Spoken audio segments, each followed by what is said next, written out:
ito po yung context na ang pagpapagaling ng ang pagpapagaling sa lalaking bulag. So, babasahin ko lamang po. Sa 35 sabi po dito, malapit na si Jesus sa Jericho at doon may isang lalaking bulag na nakaupo sa tabi ng daan at nagpapalimos. Nang marinig nitong nagdaraan ng maraming tao, tinanong niya kung ano ang nangyari. Nagdaraan si Jesus na taga Nazareth, sabi nila. At sabi ng bulag sa 38, at siya'y sumigaw, Jesus, anak ni David, mahabag po kayo sa akin. Sinaway siya ng mga nasa unahan, ngunit lalo pa niyang nilakasan ang sigaw. Anak ni David, mahabag po kayo sa akin. Kaya tumigil si Jesus at inutos na dalhin sa kanya ang bulag. Inilapit nga ito at tinanong ni Jesus, ano ang ibig mong gawin ko sa iyo? Panginoon, ibig ko po sana'y manumbalik ang aking paningin, sagot niya. At sinabi ni Jesus, mangyari ang ibig mo, pinagaling ka dahil sa iyong pananalig. Noon din nakakita siya at sumunod kay Jesus at nagpasalamat sa Diyos. Nang makita ito ng mga tao, silang lahat ay nagpuri sa Panginoon. So sa umaga pong ito, sa akin pong binasa, ang dami-dami po nating matututunan. Katulad na lamang po nung isang, dito po is may isang lalaking bulag. Sabi niya nga po, may isang lalaking bulag na nagpapalimos. Minsan sa ating buhay, para bang, yung parang unnoticed tayo, parang hindi tayo, parang hopeless na tayo. Sige, sabihin na lang po natin sa mga sitwasyon natin as an OFW. Marami po tayo, kanya-kanya po tayong pinagdadaanan na minsan, Lord, bakit po nangyayari? Marami tayong question na, Lord, bakit ganito po yung nangyayari sa akin? Wala na po ba talaga ako, wala na po ba talaga, hindi na po ba mababago yung aking sitwasyon? Mga ganito pong na, katulad ng isang bulag na hindi siya nakakakita. Kung walang aakay sa kanya, kung walang magtutulong sa kanya, wala siyang magagawa. But then dito po sa makikita po natin, hindi niya hinayaan na siya ay bulag, wala na siyang gagawin. May pandinig pa siya at meron siyang bibig na ibinigay ng Panginoon. So ano pong sinabi dito? Nakaupo siya at nagpapalimos. Nang marinig niya, so may pandinig siya. Sabi niya, maraming taong dumaan. Siya ay nagtanong. Kumbaga, hindi na hinayaan na maging ganun na lang yung sitwasyon niya. Kasi minsan po tayo, kapag nakaranas ng pagsubok, makukulong ka na lang sa kwarto, i-isolate mo yung sarili mo kasi eto, ganito na lang ako. Pero, oo, nawawalan ka na ng pag-asa. Hopeless ka. Pero, makikita natin sa taong bulag na ito, kung walang nasa isang sulok lang siya, wala siyang magagawa. Pero, ginamit niya pa rin kung anong meron siya. Ganon din po yung nakikita ko dito na tayo, hindi mahahadlangan. Kung ano man yung sitwasyon natin ngayon, hindi mahahadlangan yung ano pa yung nais mo. Kasi, alam ko po dito sa taong bulag, naririnig na niya. Naririnig niya kung sino si Jesus. Naririnig na niya kung anong kayang gawin ni Jesus sa kanyang buhay. Sa atin po, tayo po lagi po tayo nasa church, di ba? So kung may mga pagsubok po tayong pinagdadaanan, alam na natin, naririnig na natin. So, dito po makikita natin na may pananampalataya. Pasensya na po kayo may pananampalataya po yung lalaking ito. So nagdaraan si Jesus at sumigaw, anak ni David. Kinuha niya yung attention ng Lord. Hindi niya hinayaan, ay, dito na lang po ako. Ano lang ako? Simple lang ako, ay ano lang naman ako, miyembro lang ako ng church, okay lang, hindi naman ako. But for the Lord, hindi po ganun dapat yung maging mindset natin. Pare-pareho po tayo sa mata ng Panginoon. So, mag-effort, kumbaga parang, huwag mong hayaan na dito makikita natin, sumigaw siya. Yes. Bulag ako, nakakapagsalita ako, may pandinig ako, ba't hindi ko ito gagamitin? So dito po sumigaw siya. At nang may sumuway sa kanya, sa lakarin natin mga kapatid sa ating buhay Kristiyano, marami po talaga magiging hadlang.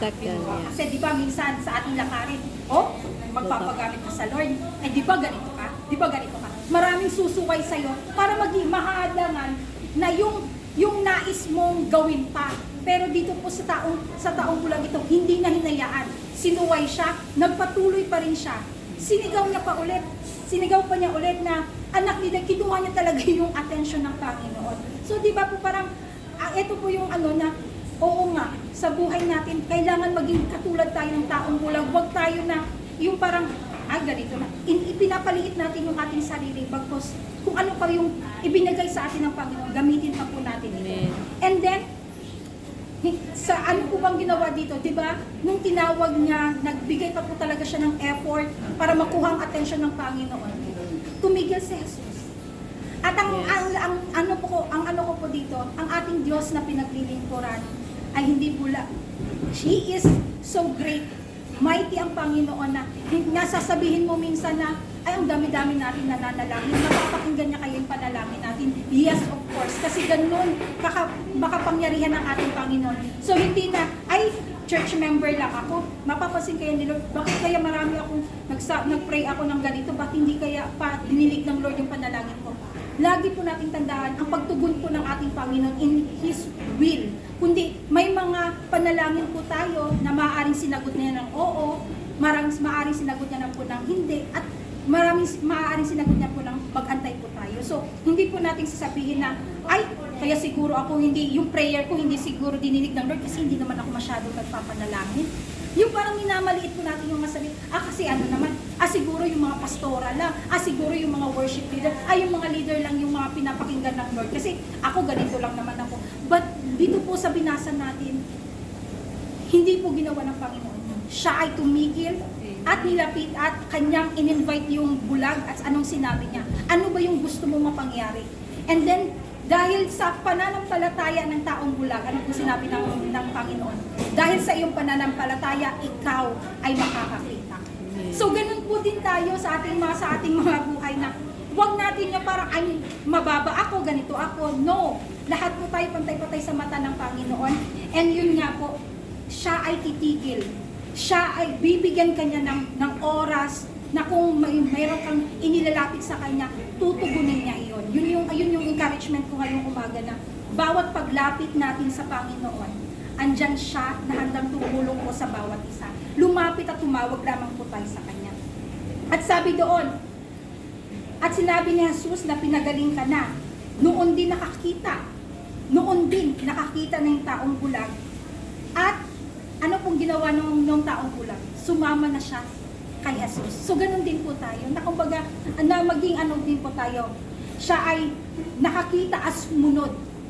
Ang nais naman po, alam naman po natin, ang nais ng Panginoon sa atin is yung, andun yung pagsunod po natin sa Kanya. And then, siya ay nagpasalamat. Tayo po ba kapag may mga answered prayer po tayo, itinugo ng Panginoon? Andun pa rin po ba na patuloy tayo nagpapasalamat sa Kanya? Or pagka natanggap na po natin yung answered prayer na yun, wala na, hindi na natin siya naalala. Or, may mga pinalangin tayo na hindi pa tinugon ng Panginoon, nakakapagpasalamat pa rin po ba tayo sa Kanya? So, ang nais ng Panginoon, marami pong, yung Wednesday po na Bible study, sabi niya, always be joyful and give thanks sa Panginoon. So, yun po, at ang sabi dito, ito din po na makikita natin, nang makita ito ng mga tao, sila ay nagpuri sa Panginoon. So we will be, yung witness ba, marami pong nakakakita sa pagbabago po ng buhay ng bawat isa. So marami po ang maeengganyo, ay, bakit ang sister na ito naging ganito na siya? So marami yung naeengganyo at ang ginawa na ay nagpuri na rin sa Panginoon. So ganun din po sa buhay natin, nanawa yung ating pong pananampalataya na ay si sister parang hindi siya ganyan dati. But ngayon parang ang iba na niya. So parang may mga taong nakakita at dahil sa pagbabago na yon sa'yo, sila din po ay nagpuri, sila din po ay nagkaroon ng pananampalataya sa ating Panginoon. So yun lamang po sa umaga ito.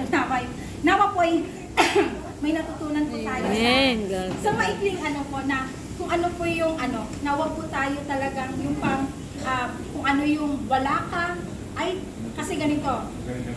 Ayoko nang pupunta sa church kasi ganito. Marami kayong excuses kasi ganito, ganyan. But then, marami pa punta tayong maaaring gawin. Hindi lamang yung siya'y bulag, stop, pwede siya makalakad, pwede siya makadihid, pwede siya makapagsalita. Ginamit yun. And then dahil doon, nakakita siya. So ganun din po tayo. Ano yung wala sa atin? Ay, hindi mo na ako ganito, ganyan. Huwag po natin gawin yan. So, dapat po magpatuloy lamang at ang pananampalataya pa sa ating Panginoon ay dapat pa po talagang tumawag lamang po tayo sa Kanya at doon po lagi natin titingin na siya ay titingin po niya tayo. So, yun lamang po. Maraming salamat sa pakikinig. Sige po tayo manalangin. Pasensya na po kayo.